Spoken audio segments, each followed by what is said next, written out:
So hi guys, my name is Jerico Aguirre, and for today's video I will discuss the part 3, which is data formats. So databases or file systems structured which gives information its meaning is defined as data format. Structured data is typically represented by rows and columns, where each row corresponds to a field such as name, address, or phone number, and each column represents a distinct field which with a defined type, such as an integer, floating point number, a character, or boolean value. So here's the topics that has in the data formats. So first is the XML. Since 1996, XML has been in existence, and it has developed into a very sophisticated and potent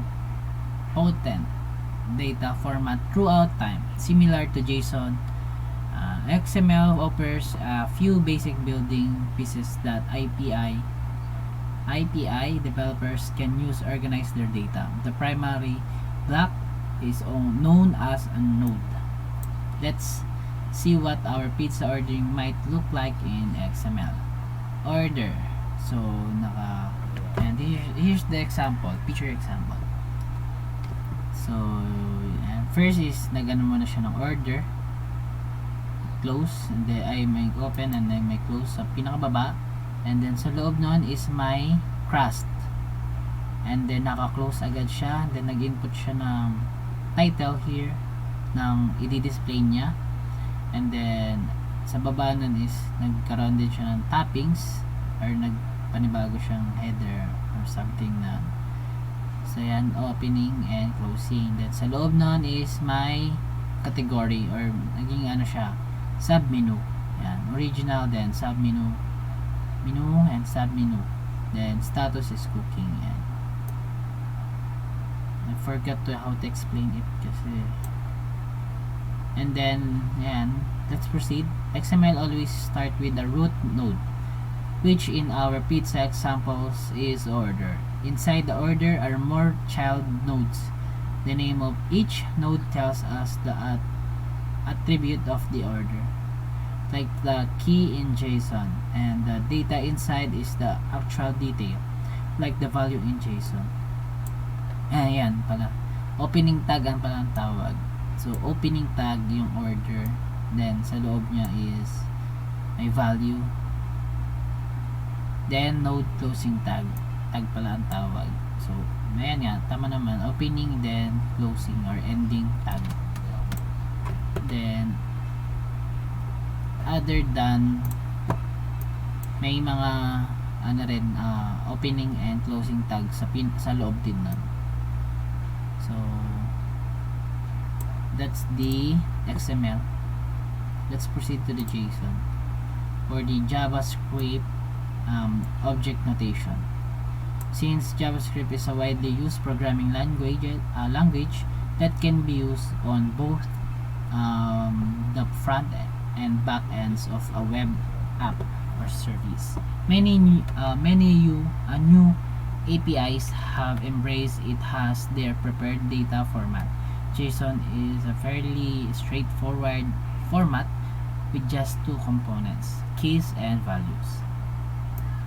So let's see how this pizza order could look in JSON. So ito naman yung itsura niya,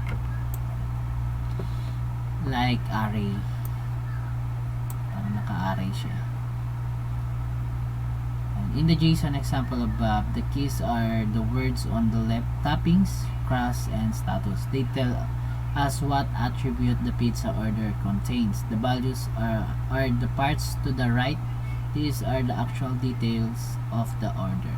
So ito yung key, then value. So ito yung nagte-tell sa atin kung anong attribute siya.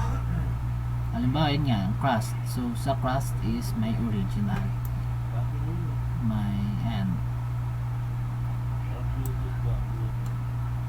If you read a line from the left to right, you get a fairly natural English sentence.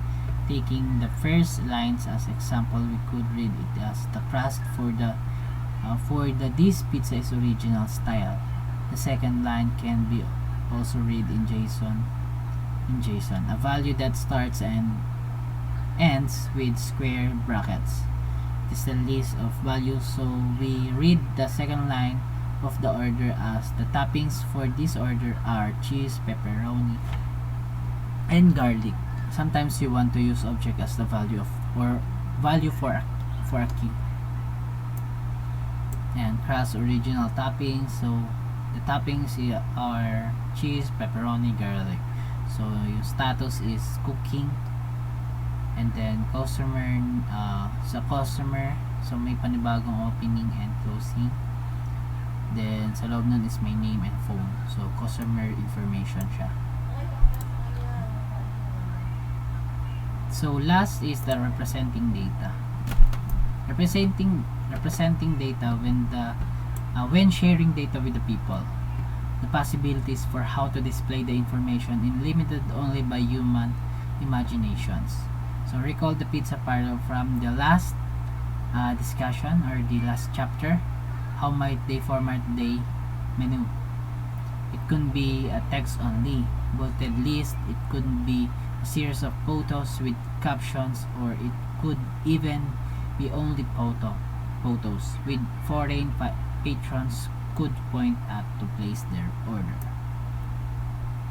So a well-designed format is dedicated by what makes the information the easiest for intended audience to understand. The same principle applies when sharing data between computers. Once computer has to put the data in a format that the other will understand. Generally, this means some kind of text format. The most common formats found in modern APIs are JSON or the JavaScript object notation and XML extendable markup languages. And that's the data formats. And let's proceed to the part 4, which is the operating system. Thank you.